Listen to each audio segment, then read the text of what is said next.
Alors le Zohar ce matin, Parashat Tzav, Patach Rabbi Yosef, Ultzion Yamar Ish Veish Iladba. Vous savez que Jérusalem elle a deux noms. Yerushalayim, Tzion. Kimi Tzion Tetze Torah. Yerushalayim, c'est Yerushalayim. Quelle est la différence entre Yerushalayim et Tzion? Grand débat. Les commentateurs se débattent. Qu'est-ce que c'est Tzion? Qu'est-ce que c'est Jérusalem? Est-ce que c'est un synonyme? Est-ce que...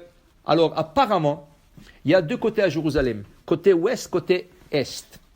Okay? Là où il y a la tour de David. Là où ils disent que David est enterré. On a expliqué déjà, c'est pas sûr que David est enterré là-bas, mais la tradition dit qu'il est enterré là-bas. Ce côté-là, le tour de David, et un peu cette région, on appelle ça Tzion. Tout le reste de Jérusalem, on appelle ça Yerushalayim. En vérité, Tzion, c'est à Jérusalem, mais c'est pas c'est en Jérusalem, ça fait partie de Jérusalem, mais elle s'appelle Tzion. Ça veut dire que c'est pas un synonyme. C'est pas un synonyme. C'est deux côtés de Jérusalem, Tzion et Yerushalayim. Okay? Alors quand on dit, regardez le verset, qu'est-ce qu'il dit? Ki mitzion tetze Torah udvar Hashem miYerushalayim. La Torah sortira de Tzion et la parole d'Hachem sortira de Jérusalem.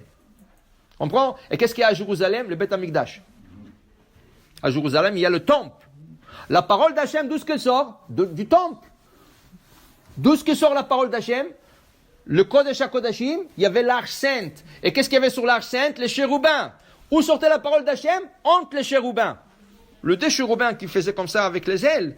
La parole d'Hachem sortait de ces deux chérubins vers l'extérieur. Et qui s'y contendait? Moshe Rabbeinu, Shlomo HaMelech, tout cela. Alors, Ki mitzion tetze Torah. La Torah se trouve à Tzion, Migdal David, avec les Chachamim, tout ça. Mais l'autre côté, Jérusalem, qui est le Beth Amikdash, où Dvar Hashem, la parole d'Hachem sortira de Jérusalem. Ici, il dit que celui, Vidkadishtem, Rabbi aussi dit, Vidkadishtem mitem kedoshim, vous allez vous sanctifier afin que vous serez saints. Il dit ici, tout celui qui se sanctifie dans ce monde sera sanctifié dans l'autre monde et dans ce monde. Et tout celui qui s'impurifie, il vient se purifier et on le purifie. Alors Rabbi Haya dit, comment c'est possible? Est-ce que le ciel peut impurifier quelqu'un? Le ciel c'est que Kedusha, c'est que sainteté. Est-ce qu'il y a l'impureté dans le ciel? Le ciel c'est pur. Où est l'impureté? Il te dit non, dit Rabbi Haya, quand quelqu'un veut se purifier, veut faire du bien, veut faire se purifier, veut aller dans le bon chemin, potrimlo, on le dirige vers le bon chemin, on le dirige vers la Kedusha, on le sanctifie du ciel. Du ciel, on va un esprit de sanctification. Quand quelqu'un veut se purifier, potrimlo, on ne va pas l'impurifier, on l'ouvre les portes. Tu veux t'impurifier, les portes sont ouvertes. Vas-y. Mais, sache, dit Rabbi Haya, sache une chose, qu'il y a aussi les anges qui peuvent impurifier. Tout le côté de l'écorce, l'écorce du mal. Tout ça, ça peut impurifier. Et la personne qui veut s'impurifier, ces anges-là, ils l'impurifient. Et ils les dirigent dans le mauvais chemin. Alors celui qui veut faire attention à quelque chose, celui qui veut faire une certaine, plus que la normale, on va l'aider. Celui qui se laisse, on ouvre les portes. Et là, tu glisses. C'est ça? Alors pour dire que tu dois toujours essayer de faire le maximum pour te purifier et faire la bonne chose. Ça? Alors il dit ici, le Zohar, que tout ce qu'on fait en bas se projette en haut. Tu fais la Kedusha en bas, en haut, ça se projette la même chose. Ça veut dire que on est comme, si tu veux, on est attaché par des fils. C'est ça? C'est pour ça qu'on dit, le Beth Amikdash, il y a le Beth Amikdash en bas, physique, il y a le Beth Amikdash spirituel. Chaque fois qu'on faisait un sacrifice sur terre, il y avait un sacrifice qui se faisait au ciel. Qui est le Kohen? Michael. Michael, Sar Israël. Il y a un Kohen qui s'appelle Michael. C'est l'ange Michael. Okay? Quand le Kohen faisait en bas, Ola, Holocauste, Minhaz, Toda, n'importe quoi, Michael le sacrifie en même temps. C'est la réplique. Ici, en bas, en haut. Alors tout ce que toi, comme individu, tu fais ici, se passe dans les ciels. C'est pour ça que dans le Maxime des Pères, on dit Da ma'ale ma'ala mimach. Sache qu'est-ce qu'il y a en haut de toi. Mais le Hasidim, ils expliquent ça. Da ma'ale ma'ala, si tu veux savoir qu'est-ce qui se passe en haut, mimach, c'est toi. Tes actions vont influencer le haut. Alors tout ce que tu fais en bas se réplique en haut. Tu fais du bien, ça se réplique le bien. Tu fais le mal, tu vas répliquer là-bas le mal. Alors pour te dire, fais attention, qu'est-ce que tu fais? Parce que tout ce que tu fais ici, alors il y a une fameuse histoire avec la femme du Gaon Mivilna, il y a 350 ans.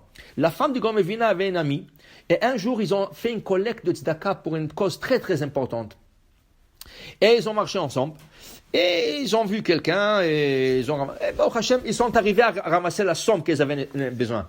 Après plusieurs années, les deux femmes qui étaient très bons amis, un disait à l'autre, tu sais, quand une d'elles va quitter ce monde, une jure à l'autre de venir dans son rêve et lui raconter qu'est-ce qui se passe en haut avec elle, avec leur... Alors, ils ne savent pas qui c'est qui va mourir en premier, mais à la fin, c'est l'autre femme qui est décédée en premier. Alors il dit, quand elle était mourante, n'oublie pas notre alliance qu'on a fait, tout ça. Après quelques mois, la femme vient. Il lui dit, tu t'imagines pas quel mérite nous avons tous les deux. Toi aussi, tu as beaucoup de mérite. Moi, je trouvais mon mérite là-bas. Mais il dit, tu sais, c'est quoi le plus grand mérite qu'on m'a dit que j'ai fait dans ma vie? Hein? Il y avait un monsieur, et on avait besoin un peu compléter la... Tu te rappelles, on a ramassé ce jour-là le tzedaka. Il y avait un monsieur, et moi je lui fais avec la main, venez, on a une mitzvah pour vous, venez. Et je lui fais comme ça avec la main. Et il dit, dans le ciel, la plus grande récompense qu'on m'a dit, c'est pour la main qui bougeait en lui disant, viens ici. Tu comprends? Tu fais des fois une mitzvah, tu bouges la main pour une mitzvah, en haut c'est enregistré, il a bougé la main pour une mitzvah. Mais il a dit, c'est pas n'importe quelle paye. La plus grande paye qu'on nous a payée, pas la tzedaka qu'on a ramassée, c'est pour la main qui a fait venir ce monsieur pour nous donner la tzedaka. Alors on ne peut pas s'imaginer, on ne sait pas. Alors tu bouges la main, tu bouges le pied, tu bouges l'œil, tu bouges la tête, tout est enregistré en haut et une récompense extraordinaire. Comme un miroir. Alors pour dire voilà, tout ce qui se passe en bas se passe aussi dans le haut. Baruch Adonai Le'olam, Amen.